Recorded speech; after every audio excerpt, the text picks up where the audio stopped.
What's up, Internet? You're tuned in to episode 115 of the PotsCast. I'm your host, Pete and Bessie, joined, as always, by my very good friend, Mr. Stephen Radford.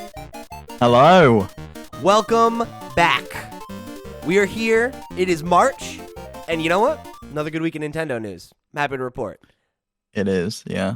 Yeah. Surprisingly so. Like, I thought we'd had all the Nintendo stuff. This was going to be the quiet week. We were going to be able to talk about and just chill out. You know, we did Ring Fit February. Chewy's left us. And now we can just relax. But yeah. You know, it's nice and low key this episode, or so I thought. But no, of course, it is the 4-year anniversary of the Nintendo Switch just this past week. We are here celebrating our favorite console's 4-year anniversary, birthday, whatever you want to call it. That is the topic this whole damn episode, pretty much. We're going to be hearing anecdotes from you listeners, talking about our own experiences with the console, and kind of where we hope it goes from here, amid the rumors of a Super Nintendo Switch, a Nintendo Switch Pro, whatever we're calling it. There are some credible rumors making the rounds this week. So we'll be talking all about that in our main topic. But before that, let me just tell you where you can find us all across the web. Of course, we are the PotsCast, LootPots.com's weekly gaming podcast that you can get every Monday wherever you get your podcasts. Of course, we are over on YouTube. If you are an audio listener, if you have never checked out the YouTube product, that's fine. Head over there anyway. Give us a subscribe. We just recently broke 100 subscribers over there, which we greatly appreciate. Finally able to get that vanity URL. So that is really great. We appreciate your support over there. And even if you don't intend on checking out the videos, just go give us a subscribe. Just help us out. Let us know that you appreciate what we're doing by going and doing that free thing for us. Of course, if you want to be a part of the show, you can write into me at pete@lootpots.com. You can come join our Discord, where in our PotsCast channel, we take questions every week for our mail pod segment, which we'll be getting into a little bit later. You can also hit up our weekly Twitter thread whenever we remember to post it, and source questions over there as well. That is, of course, at LootPots on both Twitter and Instagram. Go give us a follow. Turn on tweet notifications if you want to keep up with all the cool things we're doing here, including whenever we go live on twitch.tv/LootPots.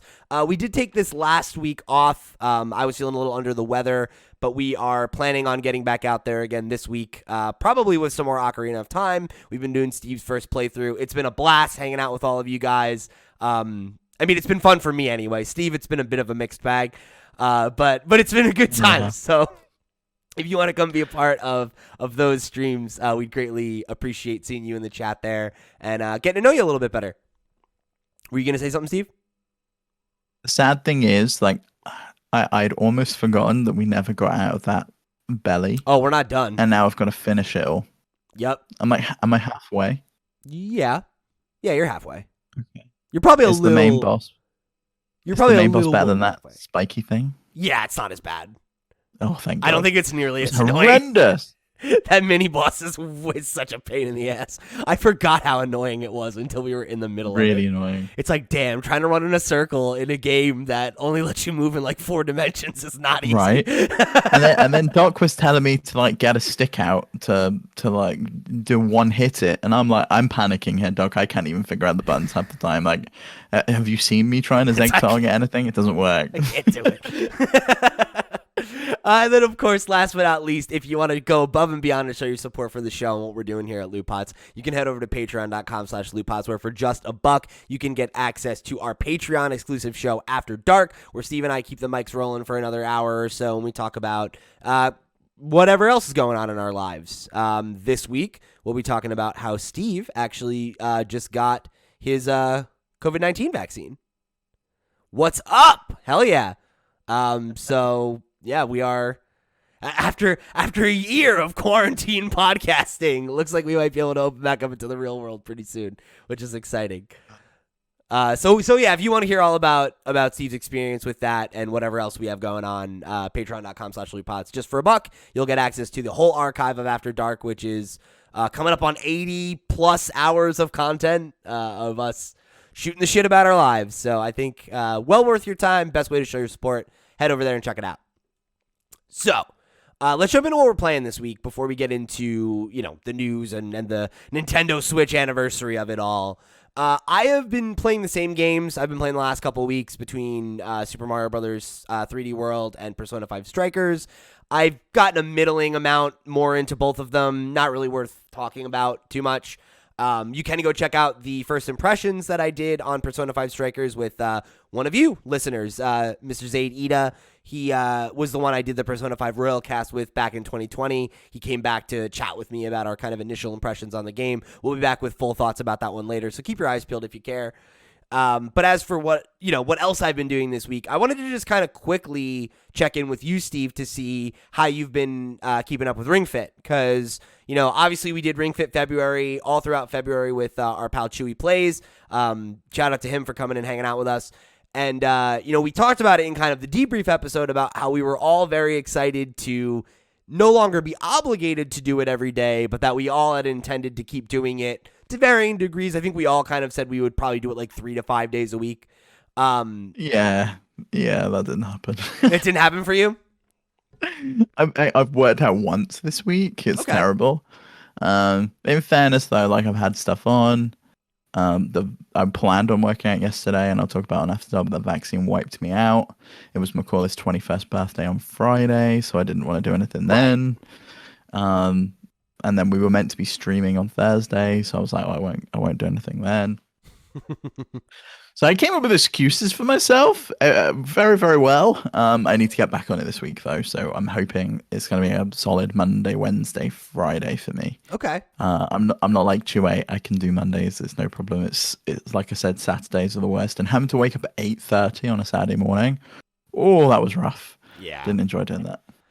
I did pretty well with it. I think it was just 3 this week. But I was pretty much doing it like every other day. I think Friday.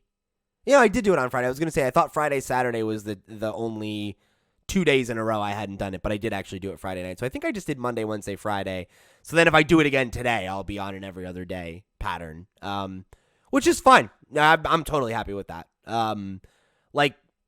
I want to keep pushing myself and like keeping up with it and making sure that I'm not just kind of like half-assing it, but doing it less gave me more energy to go longer.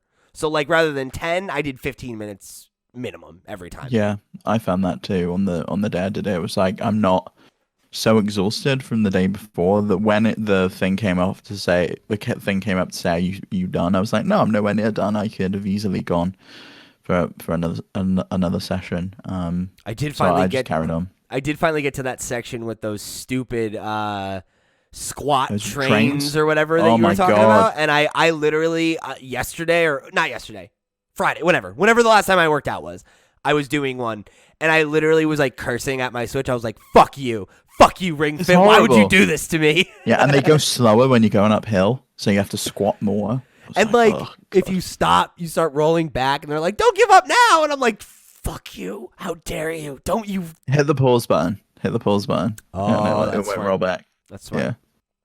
Yeah, so I'm glad I'm keeping up with it. I don't anticipate it being a thing that we'll check in on regularly or anything like that moving forward, but just it being the week after, I thought, we'd check in, and maybe we'll keep talking about it on like After Dark or something to like keep, try to keep each other honest or whatever, but yeah, so I still going strong for the most part.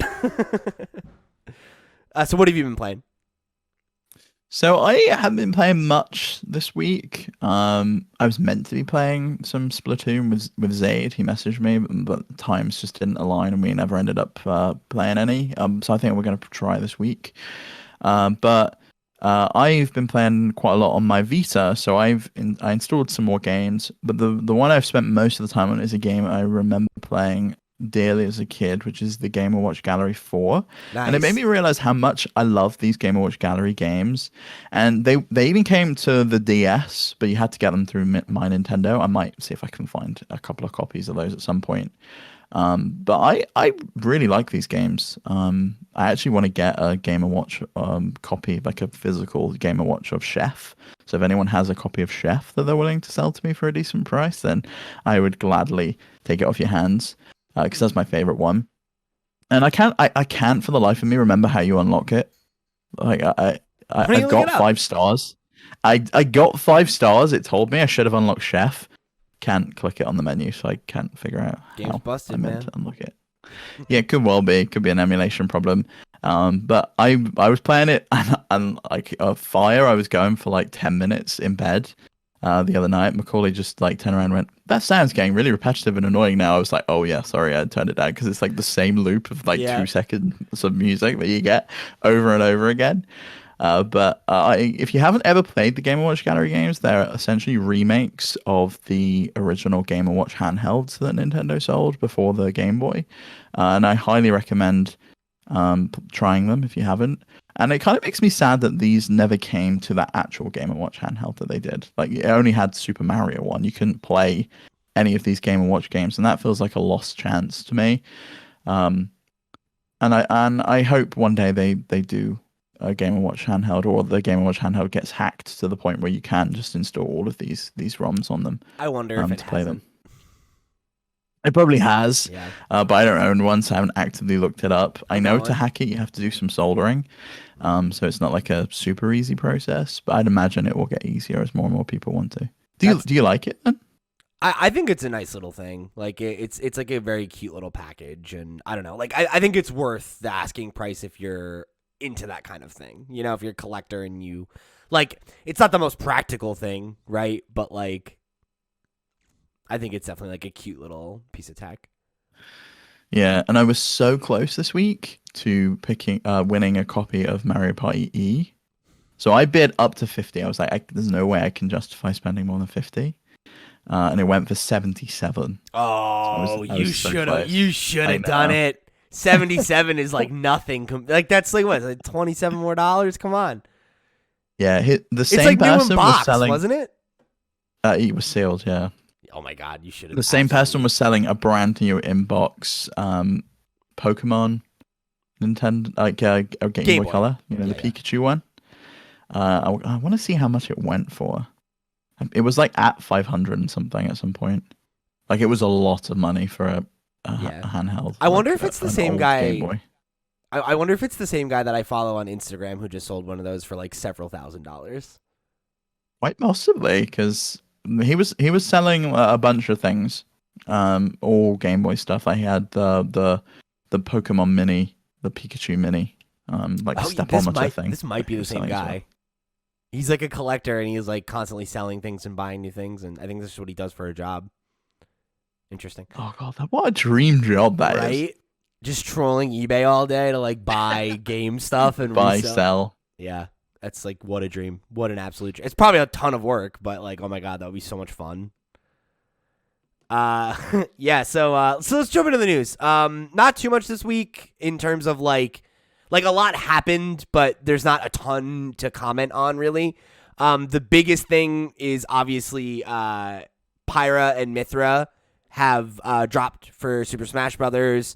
Ton of conversation out there around that. Obviously, neither of us are like the biggest Smash people, so in terms of like breaking that down or whatever, I know that there are better sources for that for you. So I just really kind of wanted to talk about, you know, more of the story around it that I thought was really cool.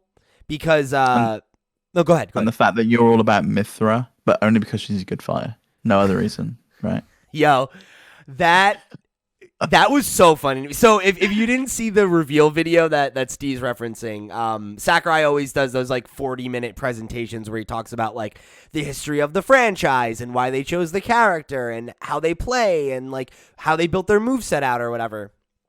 And he made like 2 or 3 jokes about how Mythra was his favorite, and he's like, definitely just because she's a good fighter, though. That's all. Totally, that's all. Yeah. And just the internet just erupted of just how many people just like, wow, Sakurai really just out here being horny on main right now, huh? Like, oh God, it was so funny. It's so great. Especially just because, like, I've never, like, he's so wholesome all the time. It's so funny.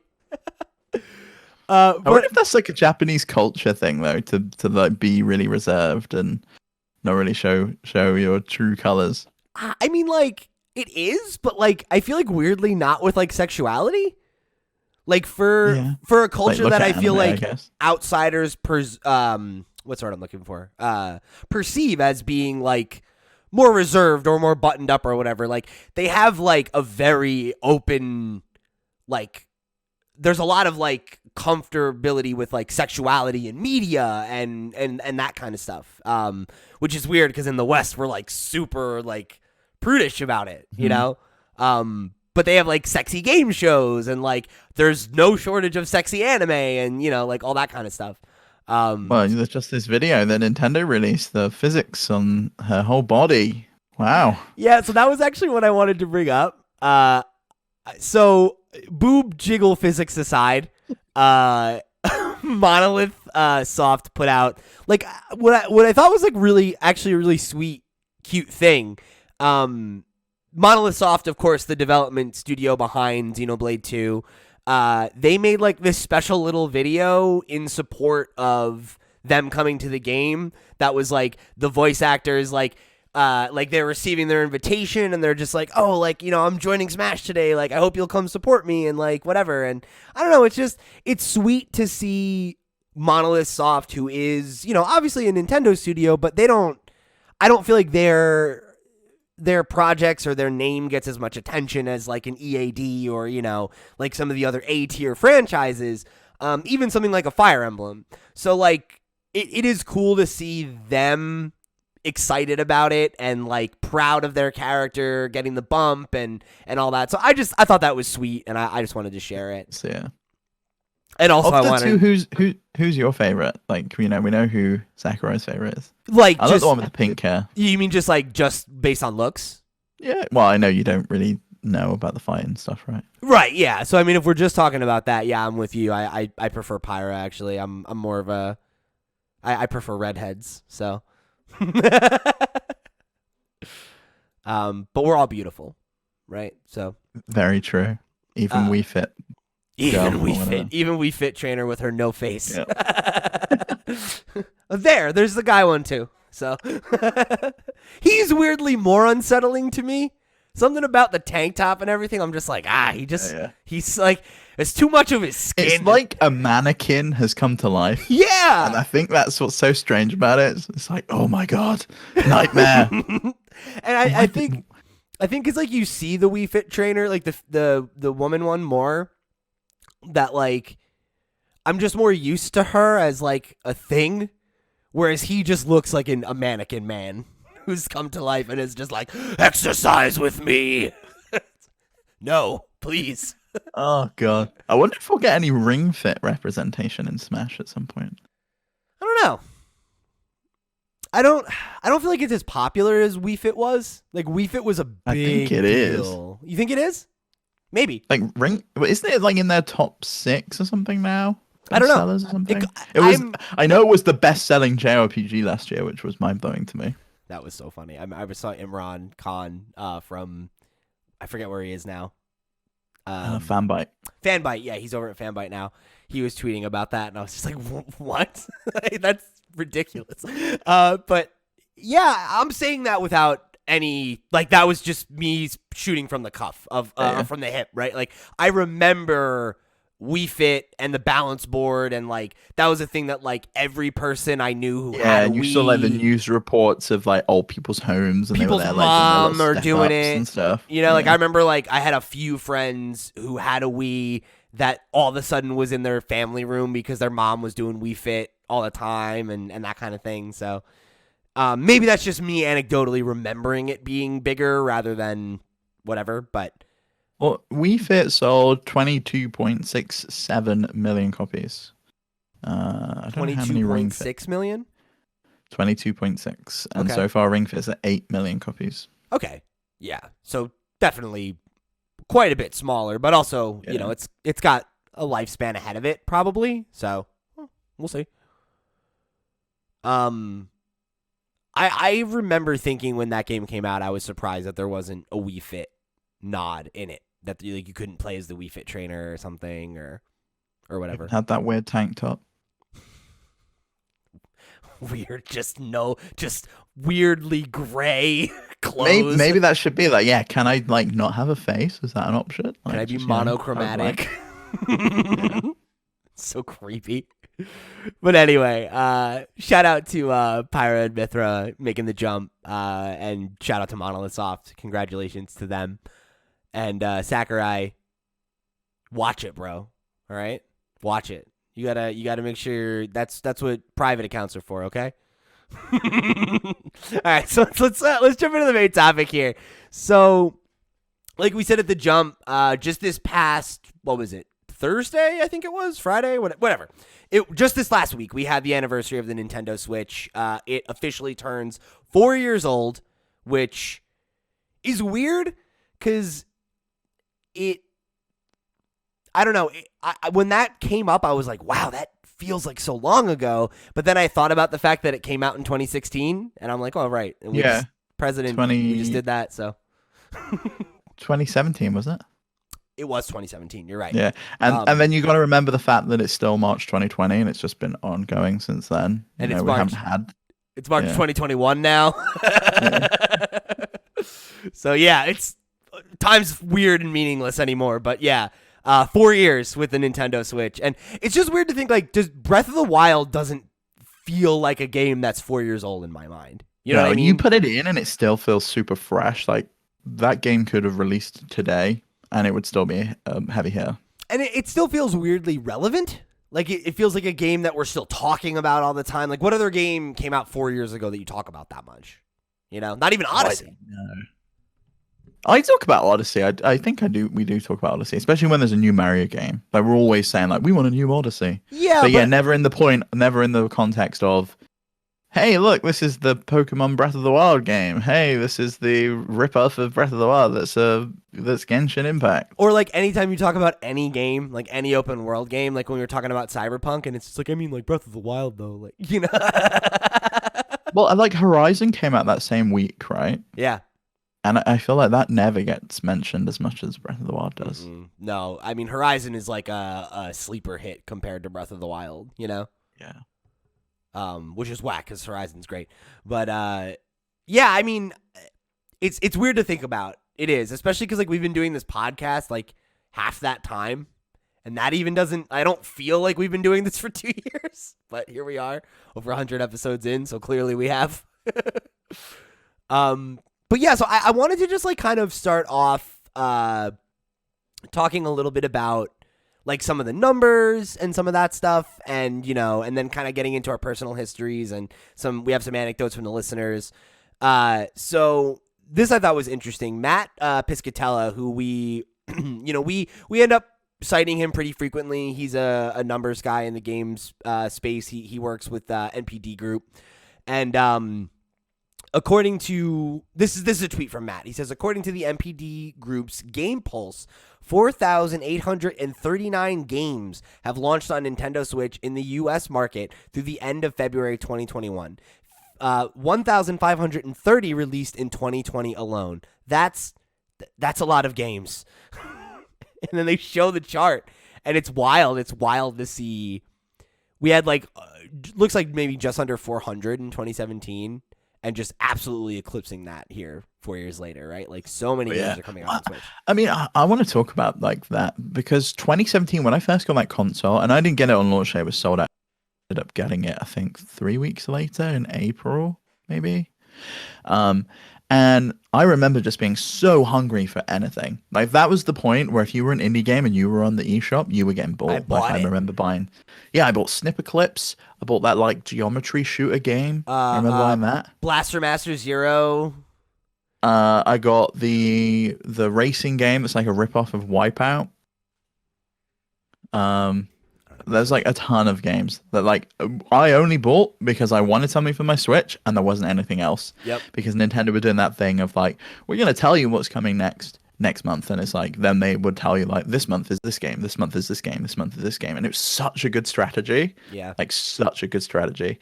They launched with Breath of the Wild and Snipper Clips, and that was like really the only game you needed. And I remember people who were against the Switch being like, why would you buy a Switch? It's got no game on it. It's like, well, it's got one of the best games of all time on it. That's the only reason I ended up buying the Switch was for Breath of the Wild. Also, Breath of the Wild is like an 800-hour game if you want it to be. So it's like, oh, it was one game. It's like, yeah, but it'll fucking tide me over until there's another one. Like, this game's huge. Yeah, and then you got Mario Kart month 2. You got Splatoon. Month 3, we had Mario Rabbids that year. We had Arms was like Mario right in Odyssey that that year. first couple Oh months. yeah, Arms. Yeah. Okay. Don't I talk forget about shit. All Arms. right. I am really not about the fucking arms disrespect on this podcast. And it's bad enough that the general world is going to put that disrespect on arms, but not in my house, Steve. Okay? We put respect on arms name. Fucking love Oh yeah, arms. that was such a good launch though. And do you remember when you wanted to get a Switch? Like I was super interested when they did that original announcement, and there was a goofy video of her taking a console over to Yeah. like a party, The and they were playing loft. 1-2 Switch or whatever, and I was like, I don't give a shit about 1-2 Switch. Um, but it was like Skyrim on a plane and stuff, and it was like, is this actually going to be legit? But then it was the GDC talk they did where they spoke about the design of Breath of the Wild and showed that like 2D design, like all the cooking stuff Yeah, that was yeah. in the game, and I was like, I am sold on this. And the next day I went and I bought Nintendo Switch. Like that's what sold me on it, was that GDC talk. So for me, it was kind of a multifaceted thing, right? So at the time, I had been following Nintendo Switch since it was codenamed the NX, and I had been really kind of eagerly following it because obviously, I'm a big fan of Nintendo. I wouldn't be here otherwise.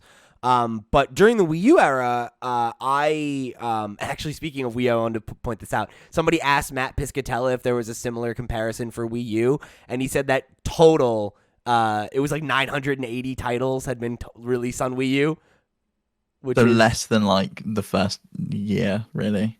Like like year 2, we were up to 1,200 yes, on Switch. yeah, right. So not great.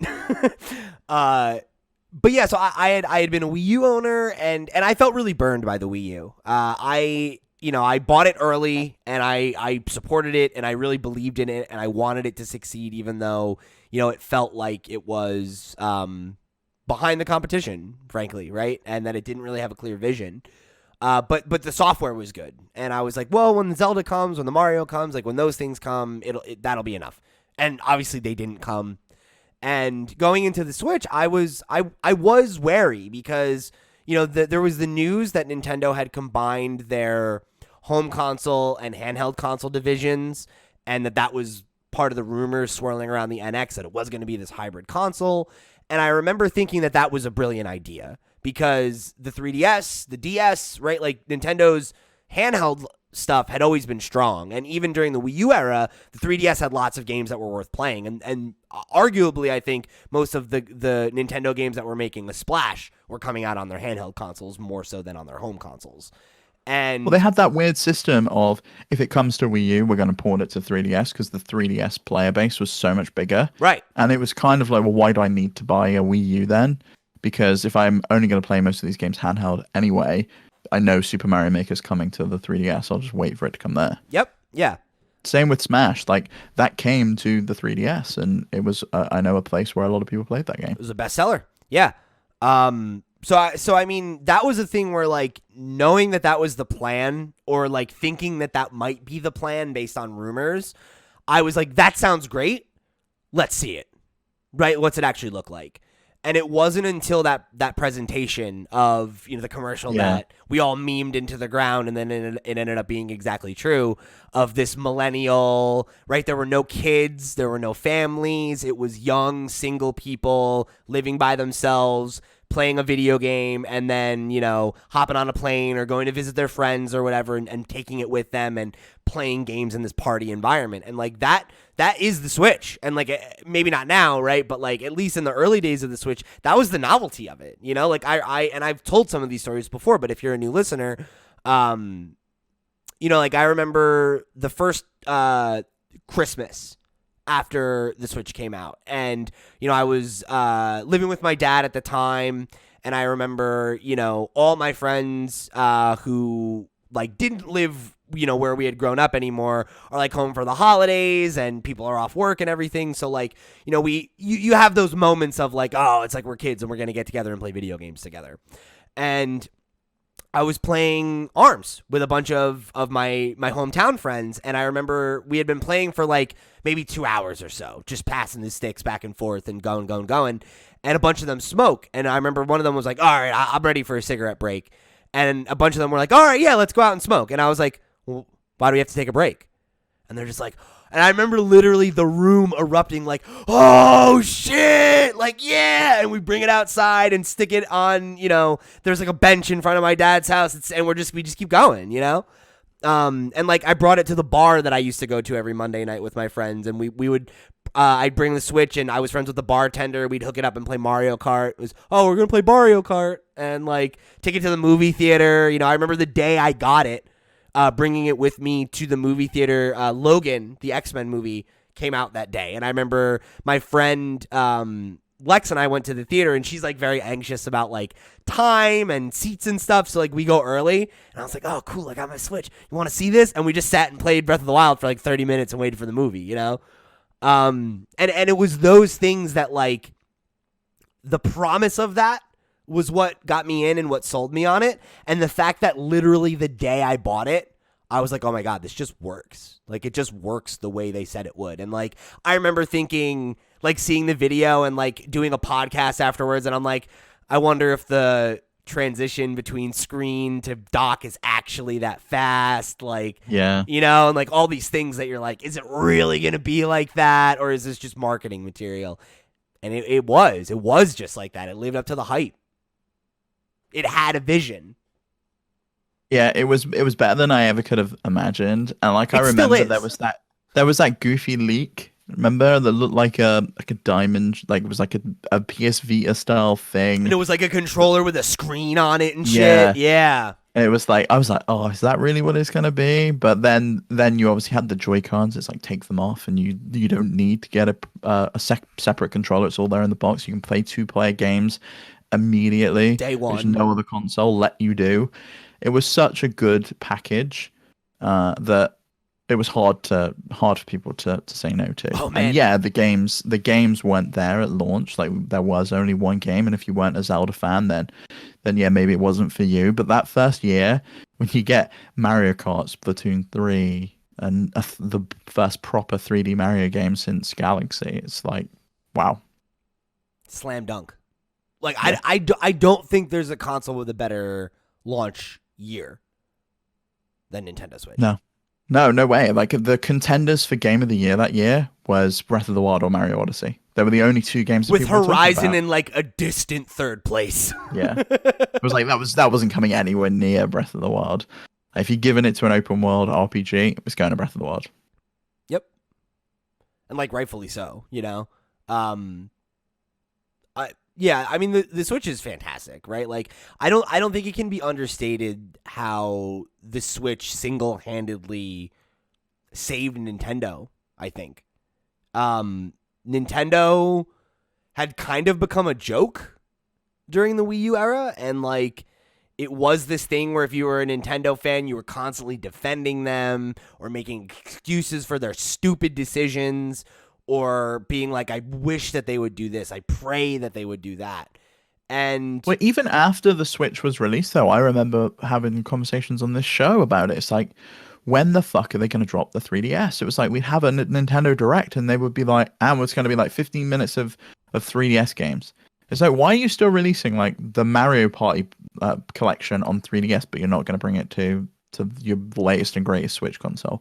And I get that those were already in production, but why not spend the resources to port them over to your brand new console that you're trying to sell? yeah, and I mean, those were things where like they were still like testing the waters. They were waiting to see if it was going to hit, and like didn't want to overcommit and all these things. And but now you look at it, right, and it's like that seems crazy in retrospect, right? Like it's on track to be as popular as the Wii, but also like it doesn't have any of the baggage of the Wii. Because like the Wii was super successful, but like so much of the Wii sales were like, this retirement home has a Wii. Like, oh yeah, like you're like that family friend that you have that they have kids, but they don't really play games, but they have it and they play like Wii Sports together sometimes. Those were big segments of the market, and there were people that owned a Wii that owned one game or owned two games that never touched it again. Whereas I can't imagine the number of consoles that got sold that never bought a game because it came with the pack-in Wii Sports. Yep, and that's all they wanted. And that's fine, but the Switch is so much bigger than that. It's so much better than that. And it appeals to every kind of gamer, right? Like, if you're a core gamer, there's a lot of really good, high quality, capital VG video game shit on the Switch. But there's also this was the first Rockstar game on a Nintendo console for years. Yeah. We got Chinatown Wars on the DS. Yeah, that was it. That was the only other one I can think of. Yeah. Great game, by the way. But yeah, and Bethesda, they came back to Nintendo consoles. Right. I mean, have they ever been on one? I actually don't know. I don't think they have. I'd imagine an id game must have been on Switch or something. Sure. Yeah. Doom must have been around at some point. That would have been either way, right? Yeah, Doom and that kind of stuff, sure, but not like a Skyrim. No, yeah, that Bethesda Softworks games. I think the only consoles they started on the Xbox was the first console they came to, and they never came to a Nintendo console. So yeah, I mean, you see that kind of shift, but it's also just that the main line games feel less gimmicky and ain't Breath of the Wild is a real when's the last time Zelda was that significant? Twilight Princess? I mean, I do think that nerfing it with on the Wii U version was a shitty decision. Turning off that inventory, that sucked. And people that got sold that promise in all of the presentations that Nintendo gave, that you're going to be able to view the game on the screen while you got the gamepad in your hand and you can quickly tap and hold things and put them on the fire. It's the fact that that was removed for no real reason other than we wanted the best experience to be on the Switch was a bit of a shitty thing to do, but I can understand why they want consistency between platforms, though. Yeah, that's I mean, I wasn't affected by it, so me saying it, I don't care about that is shitty to say, I guess. But I feel that's kind of all right, I get it, right? You're trying to sunset this thing that was a fucking failure and give this new thing a shot. I think they made all the right moves where that was concerned. I think the marketing, the messaging of the Switch, the branding, the way it looks, the way it feels, all those things are huge, I think, factors in its success. The fact that the Switch feels like a premium product and not a kid's toy. That's the first time. Yeah, got rid of that shiny, glossy plastic that was mainly just Fisher Price bullshit. As big as it needed to be. Yeah. Yeah. Didn't focus in on multimedia like some other consoles. Even the Wii U with the TV button and the fact that it could be a remote. It's a universal remote. It's I want a console, not a remote. Funnily enough, that was one of the things I used my Wii U for the most, was it as a remote. But that speaks more about the Wii U, I guess, than that functionality.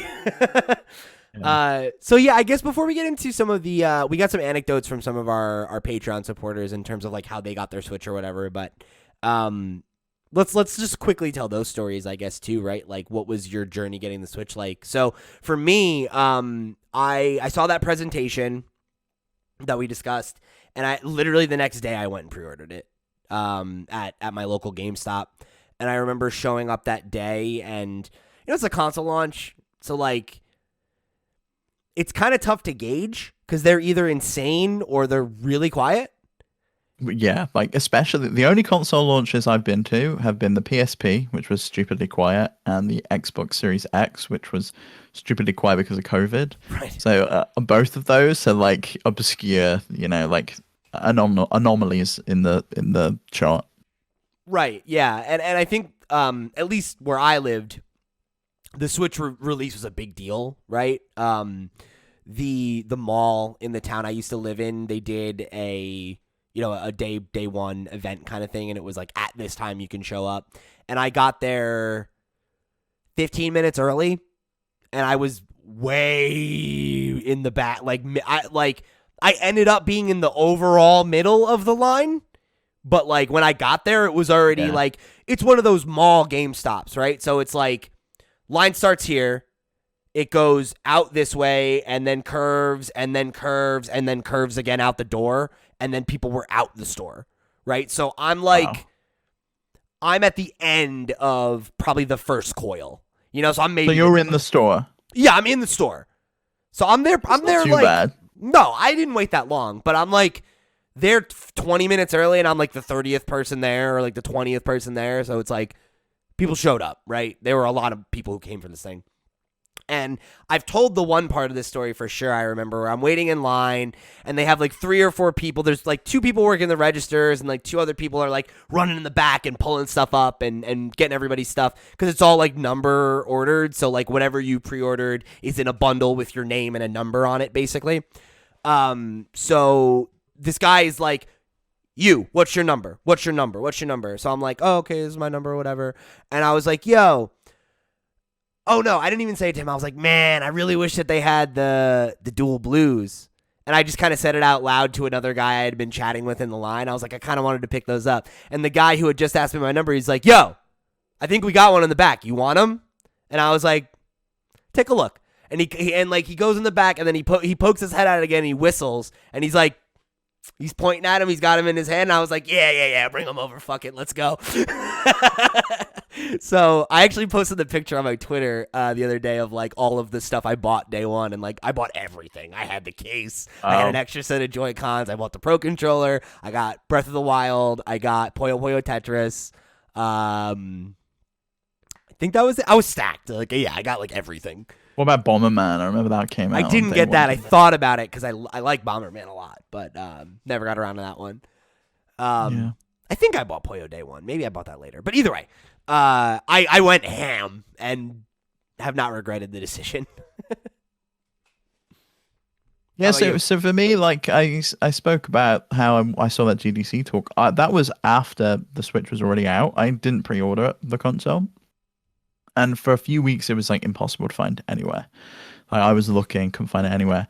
But I ordered the game. I'd already ordered Breath of the Wild, so I had that in my hand before I had the console, and I was like, oh, for fuck's sake. You were one of those people that led to that brief period where there were more sold copies of Breath of the Wild than there were Switches. Yes, because I couldn't find a Switch anywhere. And then Argos, which is a retailer in the UK, got some back in stock near me, and I managed to snag one. It was nothing like the PS5, though, at the moment, with all the bots and stuff. I don't know if that's because the bots weren't as, like, I don't know, up to date back in 2017 as they are now, because it seems like today you can't buy a console for love nor money. I think there were just more Switches is the thing. Like I know that like the PlayStation 5 and Xbox, like they made less than they had initially planned on because of the pandemic and like shortages of like the certain chipsets or whatever, and then they ended up I know for at least the PlayStation, I don't remember about Xbox. They ended up making more than they thought. Like, I think they originally were like, we're going to do like 8. And then they're like, we're going to do 5. And then they did like 7, So, like, I think it might just be COVID stuff kind of that is impacting it a little bit, where there's such a scarce amount that the scalping is felt a little bit more because it's really tough to get your hands on one, where like it was hard as fuck to get a Switch, but it was also not like insane that if you went to like a Target every day that you might just see it. You could get one. Yeah, and like I was checking on Reddit every single day on Nintendo Switch. They were constantly posting like, they're back in stock here, they're back in stock here. And I used to do that every time I saw one. I would within like the hour. Yeah, here in Woodbridge, New Jersey, there's one, oh, hey, like I saw there's a batch of them at this Walmart, Yeah, just trying to help people out, I used to do that with the Amiibos, too. Yeah, that was like, I was on the Reddit for the Amiibos and would just be like... That was a thing. Like, I got obsessed with those for no good reason. Like, I don't know why. Like, soon after I got the Switch, and it was like, oh, I saw these Amiibos, and... I love them. I have pretty much every Zelda one now. If you're watching on YouTube, you can see behind me. This is my this thing is filled with the bottom layer is statues and stuff. The top 2 layers are exclusively Amiibo. Yeah, so for no good reason. Like I've never used them. The only one I've ever really used has been the Diablo one, which if you don't know, caused like a 2-year fucking delay of me getting it in the first place. And by that point, I had it. I wasn't even playing Diablo anymore. So it took me ages to even use the thing, and it's so strange because I ordered that from Nintendo. But yeah, anyway, They hate the um, UK. I was late to the Nintendo Switch, and I remember putting it into the dock, and I was like, oh, this is great. And I put the Joy-Cons in that little grip, and I was like, this fucking sucks. And the next day, I went to the store and I bought a Pro Controller because I was like, I can't use this piddly little thing. My hands don't fit around this. It's horrible. I don't think I've ever used that grip again. I think I lost the thing. I like the grip. I use it a lot. I have it on my desk at all times. Like whenever we stream and stuff, I usually end up using this. For real, like definitely prefer just a Joy-Con in each hand, and that flexibility of being able to like lie down on the couch and you can have like two Joy-Cons in either hand, and they'll be like you can like have them crossed over and still play, no problem. It's like so relaxing. My buddy, my buddy Andy, who I used to podcast with, he joked about that. I remember when they first revealed it. He's like, "This is made for people who sit fucking weird like me," and like he's always the guy who's like. Arm is like stretched behind his head and he's got the other one leaned like so he's like just like the most uncomfortable position you could be in, but it works with the Joy-Cons. I don't mind that for some games.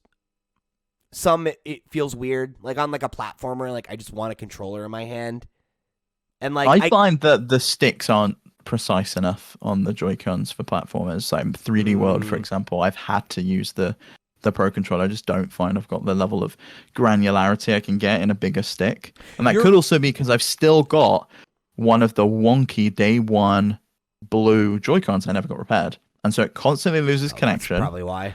I've had drift on every set of controllers I've owned. I think I bought 2 additional sets since I've had a Switch. They've all drifted. I'm at the point where almost every set has drift now, and I'm getting really angry about it, actually. Because, like, it went from being like, oh, I've never experienced this 2 years in, so weird, to like, oh, I have one set that did it, okay. And now it's like almost every set we own, and we have like 4 sets, I think. Yeah. Yeah. No, 5. I have the original blue-red. I have my original set of blue-blue. I have the purple ones from Doc. I have the yellow ones from ARMS, and then I have the gray ones that came with Sarah's Switch. And they're all not different. all of them, but I think it's like 2 sets don't have them now. Yeah, so irritating. And I've replaced the sticks on a couple of them, and that solved the problem. But it's something that really needs addressing. It really does. And I also had that problem with the dock. I think was slightly bent in when it got shipped to me, so it was scratching the sides of the screen. I never. So I ended up buying a glass screen protector. Like the second day I had it, and I was really, really careful when I was putting it in and out of the dock. Because I noticed it was scratching on the screen, which sucked. So it wasn't a faultless launch. It really wasn't. But despite all that, I think it was still a good launch. Yeah, absolutely. And I don't think you can argue that, right? Like they had a clear vision for this thing. It came out. It's been wildly successful. It's still popular. It's got a great library. It sells really well every year. I think it's clearly been a successful launch and that it's in a good place, you know? All right, so let's get into some of the stories from our Patreon supporters before we get into the Super Switch stuff. So this one comes from Wakahula, who said, so back in 2017, I was so fascinated by the concept of the Switch that I subscribed to every outlet that specialized in Switch coverage. That's how I found Pixelpar and ultimately LootPots. I was replaying everything there was in the 3DS and Vita library because my commute basically was my only gaming time. I had 2 hours total. That's a long commute. I didn't think the Switch would be sold out at launch. Oh boy, was I wrong. Not a single shop had it anywhere in stock anymore, and when I went to buy it on my way home from work that day, thankfully, I found a guy on one of the local classifieds apps who I bought it from the next day for a few bucks extra. I bought Breath of the Wild before I met up with the guy, went straight home, and played Breath of the Wild for the rest of the day. The Switch is my first Nintendo console and my most favorite gaming console, period. And then he says, by first console, I mean proper console. I owned most of the handhelds. Yeah, same here. That this was the first Nintendo console I'd ever bought with my own money. Like everything else had been your parents purchased for me. Like my parents have either bought them for the house or as like a gift or whatever. But yeah, it's interesting that Wakahula also bought Breath of the Wild before the console, like me. So a lot of people did. Yeah, I remember that being a news story where it was like, oh, there's like. It has like it was like a 60 or not 60. What's the word? It was like 110% attach rate or something like that. It's like, what? That doesn't make sense. People buying 2 copies. What's People bought happening? like the special edition though, didn't they? And I was so close to buying the Japanese import of the like CD because it looked the soundtrack was so good. Oh, but I didn't end up doing it. All right, this next one comes from that Doc guy who says, I was not a Switch owner at launch, but I remember the hype in my local area was huge. My GameStop, God rest its soul, March 2020, rest in peace, had a midnight launch event scheduled, so I figured I'd go since I was unemployed at the time, and I had put in my Zelda pre-order a while before this. I pulled up at around 11:15, and there were already a dozen or so people lined up. Some were in cosplay, some had Switch t-shirts, some had brought Wii U's to trade in, and so on. Someone had even brought their Wii U as is and was playing it on the gamepad off of the public outlets on the strip mall. It got to the point that they had to actually line us up in order to give us little Sharpie numbers on our hands for what order to come in, since they had stock for all pre-orders but not for all walk-ins. I picked my copy of Breath of the Wild up, was envious of those who got Switches, since while I could have gotten one, a single game was not enough of a console seller for me. But when I got home, I loaded my Breath of the Wild on my Wii U, and within 10 minutes I was hooked. I knew then and there I had to get the Switch as soon as I could. Yeah, I wonder if I owned a Wii U, whether I would have bought a Switch for Breath of the Wild. I don't think I would have. I absolutely had one, and I was like, I remember my my best friend bought it on Wii U because he was also a chump and had a Wii U, and he was like, why would I get a Switch? It's the only game, and I have a Wii U. I'll just play it here, and I'll get it later. And I was like, you're fucking crazy. You're crazy that you don't want the new Nintendo console day one. Are you kidding me? But that's me as a person. I can see why though. Like if he'd been burnt by the Wii U and was like this piece of plastic trash, he loved the Wii U. Was the thing. Oh, that makes no sense. He was such he was such a Wii U stan, like such a Wii U stan, and it was so funny to me that I was like, "But you're not gonna get the Switch right away?" And he's like, "I'll get it later."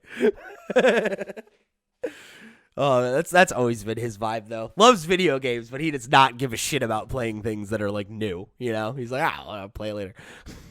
Envious of that attitude.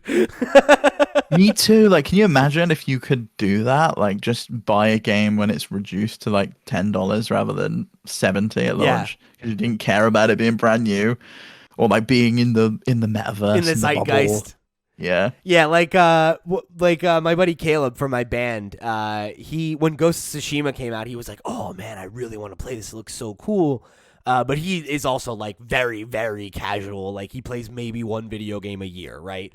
And he got it like, I don't know, like a month or two ago as like a Christmas, like late Christmas present or something.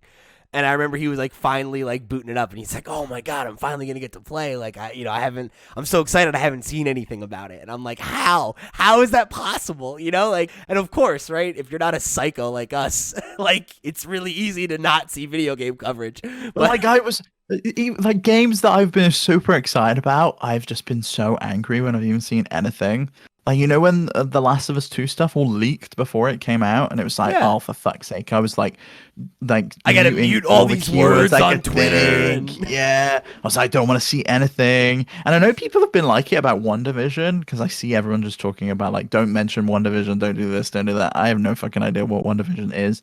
But everyone's banging on about it. So maybe you need to tell me about that in After Dark, because I really just have I will say, go check out on my other podcast group, The Comics Pals. We have a show that goes up every Saturday called We Watch WandaVision, and it's a review of every episode. Now that it's over, you can go listen to the whole thing.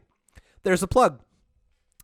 But yeah, I'll talk to you about it on After Dark. I actually genuinely think you would like it a lot. But you also... See, I thought that, like, because Dad told me what it was a bit like. Save it. White thing. Save it. We'll talk about it on After Dark. All right, so this next comment comes from Snackago. Another one of our Patreon supporters. Everyone has been. And he wrote in and said, I worked at GameStop at the time the Switch launched, and that day was awful. So many sad faces leaving without a Switch, and getting cussed at wasn't fun either. I still got mine at launch, so I wasn't too upset, and I played Breath of the Wild for like 10 hours straight. Playing it handheld for the first time was probably the best part.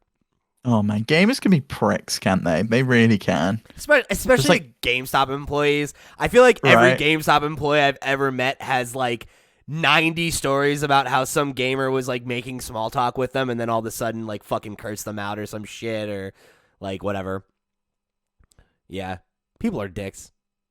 Yeah, big time. Be nice. Be nice to each other.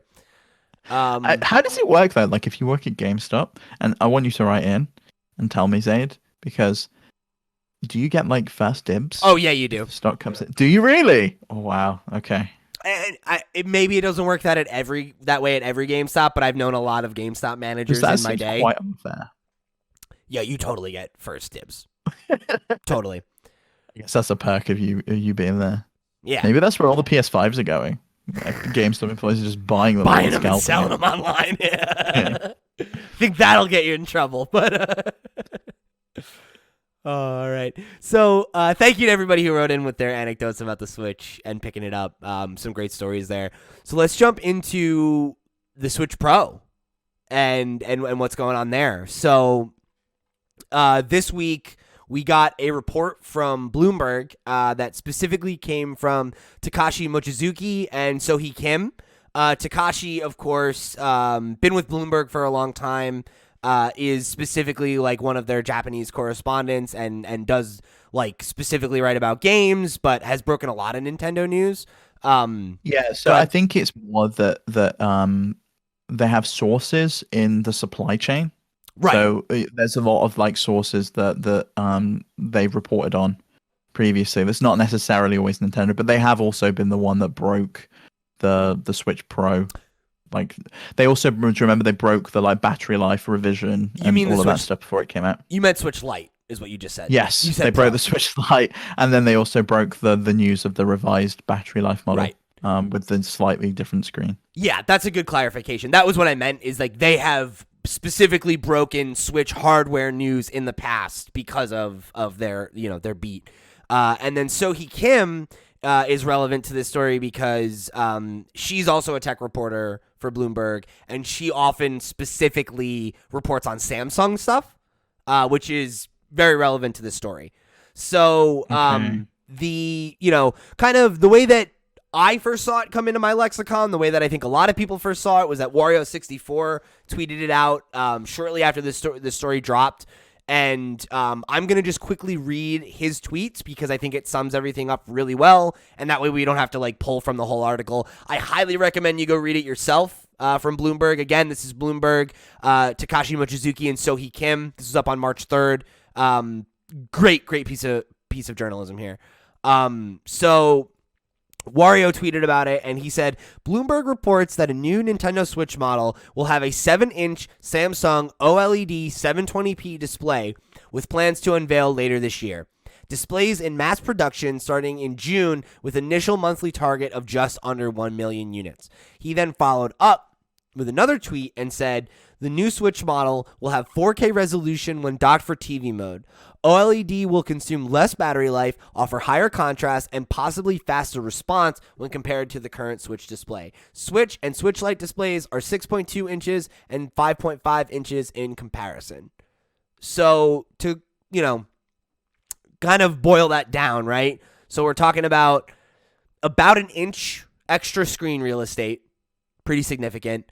OLED screen that is better on power, better resolution, and potentially quicker response time, refresh time maybe.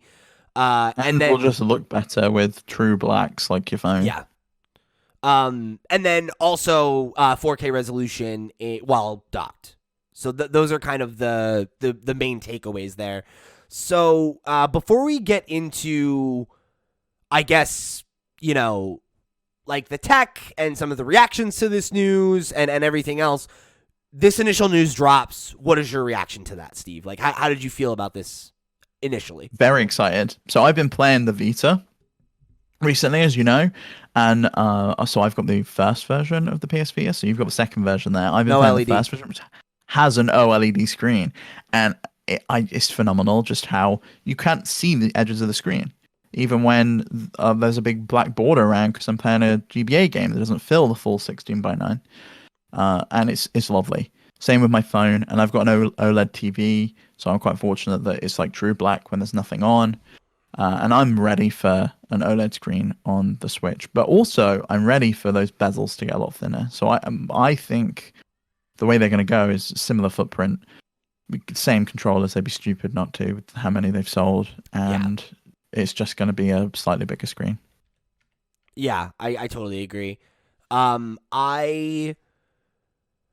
also had a positive reaction to this immediately. We've obviously been talking. Yeah, sort of, because I messaged you and you said you did the upside down face. Well, I was about to say, I was gonna say, my initial reaction was positive, but there's definitely, I did kind of like have that moment of like, 720, like that's kind of disappointing.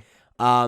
We've talked about it a lot, and we've said how 1080p screen, like 1080 handheld, was really something that we were looking for, right? And that was one of the things that we really wanted. And there's been some backlash around that. There's been some conversation there, and I did want to just kind of bring in a few more pieces of information, a few more takes about that, and then we can kind of just get into the whole conversation. So Takashi, who wrote the story, he followed up his tweets about it and talked about some of the kind of reasoning, I think, behind using these screens, right? So unlike flexible OLED screens that high-end smartphones are using, rigid OLED is cheap and prices have been falling recently due to oversupply. Deal is good for Samsung as it can secure a stable buyer. So it's also worth noting that Samsung display is not the same as Samsung Electronics, and they also have another company, Samsung Vision, I think it's called, that makes Samsung TVs. Samsung do not currently have an OLED TV. They, for some reason, their TV division decided they don't want to buy OLED panels from Samsung Display to put in their TVs. And the other main manufacturer of OLED panels, the only other manufacturer of OLED panels in the world, is LG Display. And they do sell OLED TVs. So Samsung's left with a huge stockpile deficit of all of these OLED panels they don't have a buyer for because Samsung's TV division refused to make an OLED TV. They make QLED TVs instead at the moment. Right. So it's great for them to have a buyer with Nintendo, and hopefully Nintendo got them for a good price. Yeah, and I mean that's what Takashi seems to be saying here, right? Like they basically have secured this great buyer in Nintendo.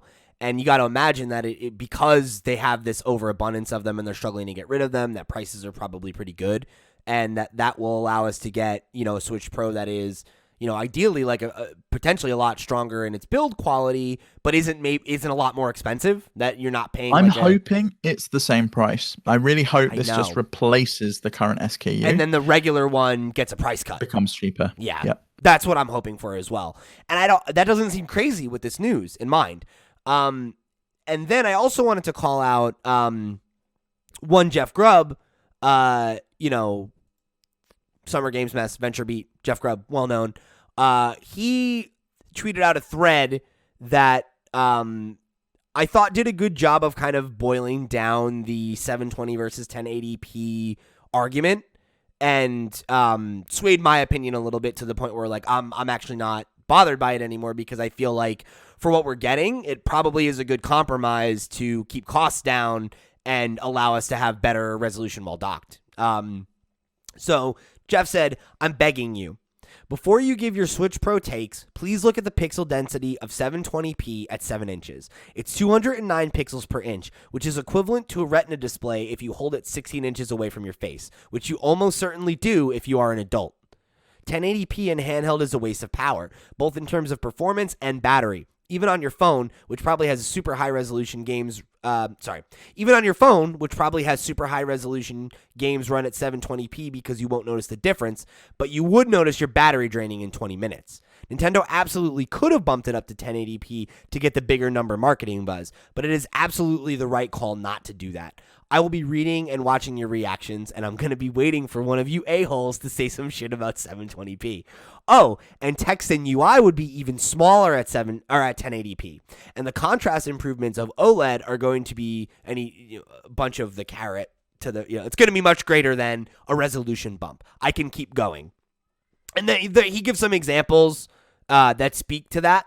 So if you want to go check it out, Jeff Grubb tweeted about it a couple days ago. Great tweet thread. I think that those are compelling wrinkles to the conversation that, like, To me, the only negative of this report was the 720 versus 1080 thing. And reading that, it's kind of like, doesn't actually seem like that would make much of a positive difference. So No, and John Lineman over at Digital Foundry also replied to a few people who were making this comment and said currently most big Switch games fail to reach 720p as it is. The PPI is already high enough at this size. A 1080p screen would mean that most games will have to use scaling. Native pixel resolution is always superior to filtered scaling. So you may end up with a position where if the game only reached 720p natively and had to scale up to 1080, that it would look worse on a 1080 display than it would on a 720p display. And considering that handheld, you've got so many games that are really struggling. Even look at Bowser's Fury, they had to cut to 30 frames a second to be able to reach anywhere near the resolution they need to, and it still doesn't hit 720p. Right. So for me, if we can get to a point where with this Super Switch, Switch Pro, whatever you want to call it, that while in handheld we can get 720, 60 FPS, and then we have, super scaled 4K that is basically just 1080 HDR, working on a 4K display. That feels like a totally perfect trade-off in my mind. So yeah, I agree. And then the other side of this is the 4K stuff when it's docked. Right. How do you feel about that? So I think that's fine. Because granted, like I just said, I think it's probably going to be super scaled. Like it's not going to be true 4K. It's going to probably be like 1080 HDR that's getting bumped to 4K in the same way that you see like the PS5 and the Xbox Series X doing that with like last gen games or like having those patched 4K versions of games like God of War that are in 4K but are not in native 4K. I think in this instance, though, and I'm reading Jeff Grubb's latest article, it seems that, and it makes most sense that it's slightly different to that, in that it uses NVIDIA's DLSS tech that they use on PC games. So the DLSS stuff, which uses NVIDIA's Tensor cores, which are currently only in high-end RTX graphics cards, they really want to bring that to console. And if they can bring the DLSS tech to the Switch, whether that's in the Switch itself or it's in the dock, to scale up using AI in real time, you end up with better results than actually native 4K. And they've proven that time and time again. Digital Foundry have a bunch of videos on this, I highly recommend watching. One that I watched recently was with Alex Battaglia, and he did an in-depth look at Control using DLSS on PC. And the DLSS 1080p scaled up to 4K looks noticeably sharper than native 4K pumped straight out of the game. So we could end up with a really, really good looking system on a 4K panel, whereas at the moment, it's outputting. Most games don't hit 1080p, which is already 4 times the 4 times smaller than the native resolution of 4K. So you're ending up with scaling up, and the main UI is 720p. So you end up scaling up that main UI on a 4K panel 16 times to reach the screen size you need to, and it really shows. And I think if they can improve that with DLSS, then that will be the way they go. Yeah, and to me, like that's really all I feel like I'm looking for, everything they've said here seems like it's checking all the boxes that you and I have constantly gone back to, like seeing what we're asking for, excluding the 1080p while in handheld. But like, after seeing the math and everything, it's just like, I don't really feel like I care about that. Like this seems like it's going to serve me and my use cases for the Switch better than the alternative. Yeah, 100%. And I really hope that there is some kind of boost mode, or it natively works with the games that already exist rather than games having to be patched. Yeah. Because I'd love to be able to pop Breath of the Wild in, and I know that will be one that gets patched anyway, but pop Breath of the Wild in day one and run around the forest and not have any slowdown. Because there are noticeable points when you play that game where it drops below 30 frames a second, and that was a day one launch title. That's the thing I care about. Yeah, they patched it to improve it, but it never reached the point where it was solid 30, and I really, really hope we can reach that. And to me, that's the thing I care about the most with this bump, is that like it helps make frame rates more consistent. Yeah, that's the thing I care about more than anything. And the only thing that they haven't mentioned on this so far is VRR. And I really hope that some of the HDMI 2.1 stuff is in here. If they're putting a 4K in here, it's likely it will have an HDMI 2.1 chip in there, which may mean that we get VRR, variable refresh rate, which means it would work with panels that have that. So then those frame rate dips become way less noticeable as it adjusts the panel to match the frame rate the game's outputting. So I wanted to pivot the conversation a little bit real quick here because there was an article that came out. There's an interview with Nintendo's president, Shintaro Furukawa, over on, I think it's Nikkei. It could just be Nikki Business. It's Nikkei. And Kotaku did like a little kind of like write-up of it. Brian Ashcraft did this. And there were a couple quotes I wanted to kind of pull from this and just kind of contextualize this. And I guess ask you the question of like, when do you think we see this? What do we think a relative release window could be? And what does it mean for the Switch moving forward, I guess, right? So this is a quote from Furukawa. For our company, it's a big topic what we should do when a console passes its 5th year and the hardware lifecycle is in the process of getting longer. He goes on to say, and this is like jumping around, right? But he said that like, you know, there's great care that's given to Switch owners that are continuing to use the console, and you know, the interviewer didn't specifically ask about the Switch redesign, but there are kind of some things here that seem to maybe point to it that I thought were interesting, along with that 5-year mark, right? Because next year will be 5 years of the Switch. So the interview did touch on like how Nintendo develops new hardware and like what their approach is, and so they said, depending on how things are handled, the console's lifespan can get even longer, right? And then Furukawa said, that's correct. Regarding the Switch's lifespan, I often say that it's entered the middle phase or so. He explained that because the Switch can be played as a traditional home console and as a portable, there are a lot of possible games. Quote, we are able to lengthen the life cycle. And then he said, we are always doing R&D, because you must do all sorts of various preparations to make one new console. The truth is that you cannot stop. Ultimately, the deciding factor as to whether or not something becomes an actual product is whether or not it creates a new experience. And then talking about the sales, saying currently the Switch's sales are exceedingly favorable and achievements are also good, but I have zero peace of mind. Not matter the hits in the entertainment business, people someday do lose interest. Up until now, we have repeatedly had the experience of our business taking a nosedive. Because of this, I myself, as well as those within the company, do not all think that the current state of affairs will keep going and going. He believes that every single year is, quote, a do or die situation. You must give new customers fresh surprises, and our existence can slip into obscurity at any time. I always have this kind of sense of crisis. So I thought that was interesting, right? Like, Yeah. coupled with the 5-year benchmark, saying that he sees the Switch as being in the middle of its life cycle, but then also talking about this thing that like you need to constantly stay hungry, you need to be giving new innovations, you need to be challenging your fan base and rewarding them for sticking with you, putting that in the context of next-gen consoles launching this past year, really coming into full force now in 2021, especially on the side of PlayStation, who has a couple really high-profile games scheduled for later this year. How do you feel about all that? Like with all of that in the context of these rumors and what's going on in gaming right now, when do you see, first of all, do you think these rumors are true? When do you see it coming out? And what do you think that means for the Switch? So I think that there's no reason to think that these rumors aren't true. You just got to look at the track record of the reporters. Yeah. And you know that they're 100% accurate. This is something that's coming.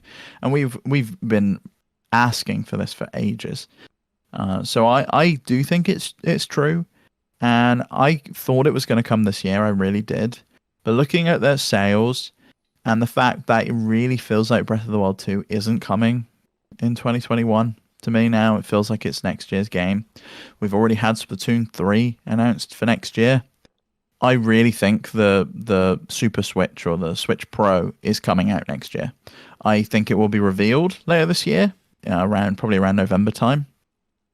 But I think that may be just to dissuade people from buying another console at Christmas.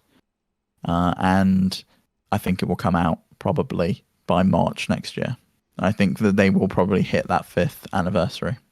Can you imagine if 5th anniversary of the Switch, right? And it's like Breath of the Wild 2 comes out, Splatoon 3, and there's like Mario Odyssey 2 later that year. It's so fucking funny. Mario Kart 9. Arms 2, let's go! Another Mario Rabbids, maybe? I wouldn't say no. I wouldn't kick it out of bed. Yeah, so to answer my own questions, I agree with you. I do think these rumors are true. I saw a number of gamers doubting these rumors, especially because of the OLED stuff, and I got to be honest with you.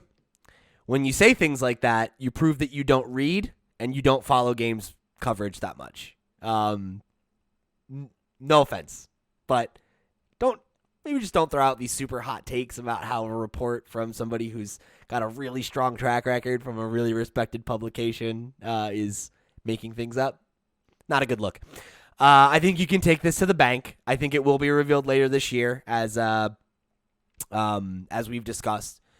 And I'm increasingly coming around to that side of thinking, of the idea that it's next year, maybe early next year, and that it will still launch alongside of Breath of the Wild 2. Yeah, I think it's probably going to be Breath of the Wild 2 and Splatoon 3 that it launches with. Yeah, could be. And those are system sellers. They really are, not especially to mention, Splatoon in Japan. And not to mention the Pokemon Legends Arceus is supposed to be coming out somewhere around that time. Like, imagine the marketing that you can write. Oh, maybe that just is the sequel to Breath of the Wild.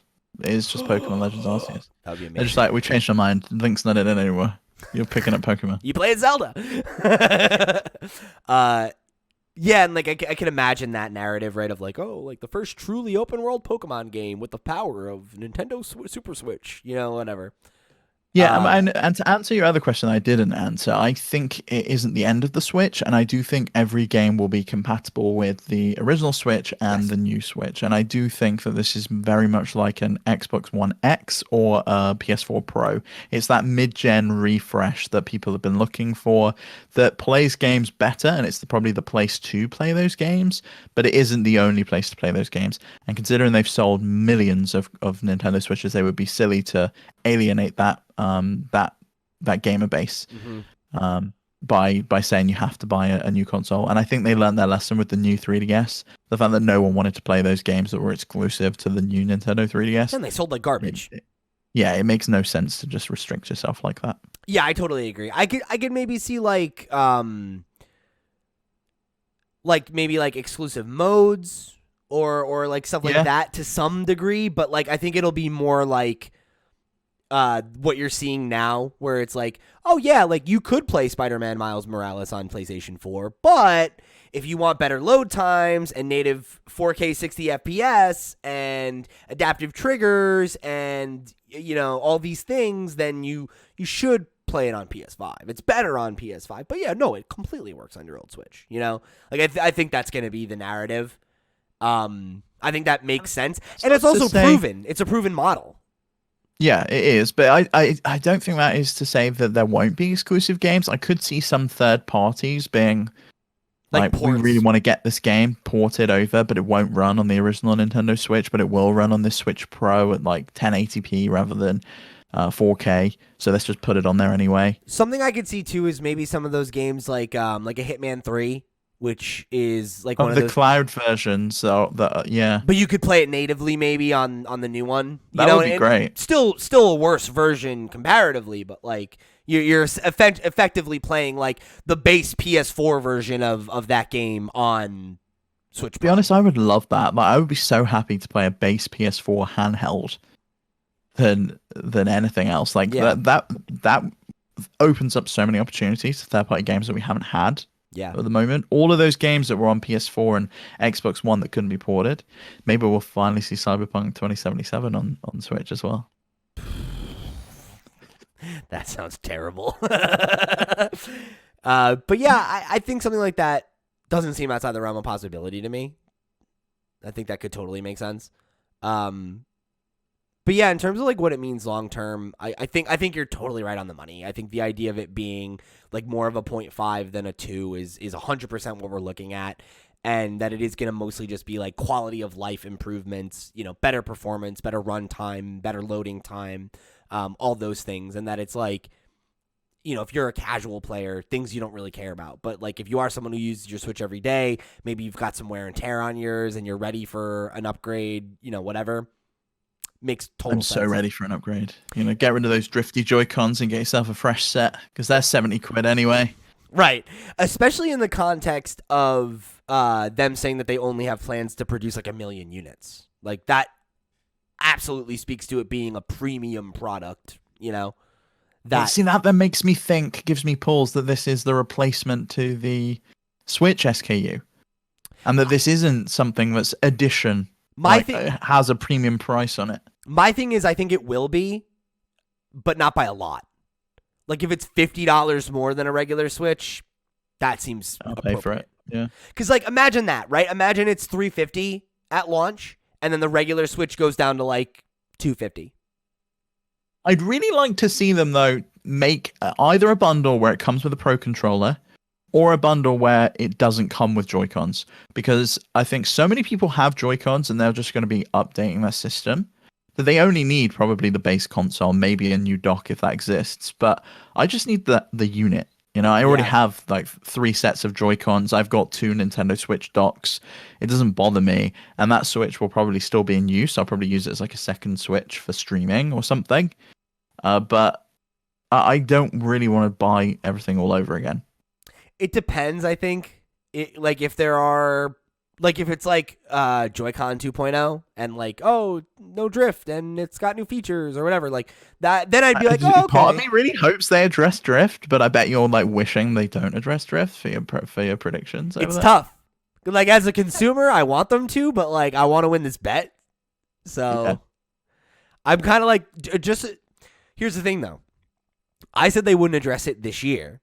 If we both agree that the Switch Pro comes out in 2022, whoa, then I'm fucking... That's addressing it. By saying that, like mentioning it, that's addressing the issue. If they say it this year. So that's what I'm saying. The perfect solution in my mind. Yeah. Well, see, they've got to announce 2 consoles this year, because that's on my prediction. And you're fucked on that one, I think. But I think, me too. I think that's how I win, right? Is they announce Switch Pro this year, and then they announce the Joy-Con update next year. And then I'm gravy. Well, okay. Well, we'll see about that. I'm not so sure myself. I do think there's going to be announced this year and released next year. But I would also love to be pleasantly surprised. And this is a holiday product. And this year, under my Christmas tree, I can have a new Nintendo Switch. Fingers crossed. But either way, what I can promise you is that Steve and I will be there to discuss it with you. So keep it tuned, and we will follow this story as it develops, of course. And whenever there's a new Switch, you can bet we'll have it and we'll be able to talk about it. So I'm looking forward to it. I'm getting it day one. All right. I'm saying it right here. I'm getting it day one. If there's only 1 million, might not be able to, but I'm going to try my best. We're going to make it happen. Nobody tell Sarah. Everybody be cool. Okay. All right. So thank you guys for joining us here at another episode of the PotsCast. If you have any thoughts on the Super Switch or Switch Pro or whatever the hell we're calling it these days, please write in to me at pete@lootpots.com. Come join the conversation over on the Discord and get in the PotsCast channel, and you can get your thoughts right on the air, just like all the fine folks in our Mail Pot segment did. Of course, if you want to go above and beyond, you can head over to patreon.com, where for just $1, you'll be able to get access to After Dark, where we're going to keep the conversation rolling here today a little bit more and talk about Steve's experience getting the COVID vaccine and me trying to explain WandaVision to him. Someone who has not seen any of the MCU movies. That should be interesting. So you're going to want to check it out. Best way to get some more content from us and keep in touch. If you want to get some more free content, you can, of course, head over to twitch.tv/LootPots, where every week, unless we're sick, Steve and I are over there streaming something. We'll be back this week, I would imagine, with some more Ocarina of Time. If you want to come be a part of that, we'd love to hear from you, meet you, talk with you. Come watch me be a salty gamer again. He got so salty last time. Very funny, very funny. So you're going to want to come check that stuff out, I think. And yeah, we're always doing cool stuff. I hope you'll come be a part of it however you can.